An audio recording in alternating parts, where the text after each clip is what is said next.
नकल. आपला भारत देश विविध भौगोलिक रचनेने बनलेला आहे. कुठे उत्तुंग पर्वत तर कुठे खोल दर्या. अशा स्थितीत गेली हजारो वर्ष मानवाने प्रयत्न करून आपल्या जिज्ञासू वृत्तीने वेगवेगळी संसाधने व साधने तयार करून जग जोडण्याचा प्रयत्न केला आहे. त्यात तो यशस्वी झाला आहे. पण प्रकृती आणि निसर्गाच्या पुढे तो जाऊ शकत नाही, हेही लक्षात घ्यायला हवे. जसे रस्ते हा एक मानवाचा खूप मोठा दुवा आहे. मग हे रस्ते डोंगर दऱ्यातूनही जोडले गेले. पण बऱ्याच वेळा माणसाला बऱ्याच समस्यांना तोंड द्यावे लागते. ते म्हणजे भूस्खलन होणे, दरड कोसळणे. अचानक आलेल्या या नैसर्गिक आपत्तीचा मानवाला सामना करावा लागतो आणि भौतिक आणि जीवांची हानी होते. बऱ्याच वेळा पावसाळ्यात या संकटाला सामोरे जावे लागते.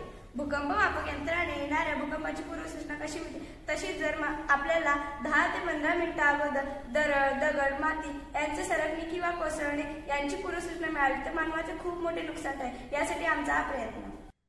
हा आमचा डोंगर दऱ्यातील प्रोटोटाईप.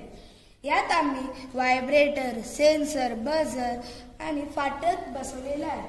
हा असं काम करेल की व्हायब्रेटर 15 मिनिटांपूर्वी भूस्खलन होण्याची पूर्वसूचना बझरला देईल आणि बझर वाजेल, जेणेकरून पहिलं फाटक खाली पडेल आणि ज्या पुढे गेलेल्या गाड्या असतील त्यांच्यासाठी आम्ही पहिले फाटक उघडच ठेवू. हा बझर अशा पद्धतीने वाजेल.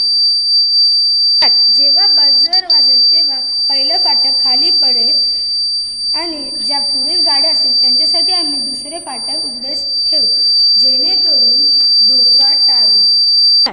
अशा या 15 मिनिटा अगोदर मिळणाऱ्या सूचनेमुळे नैसर्गिक आपत्तीपासून सुरक्षित होता येईल.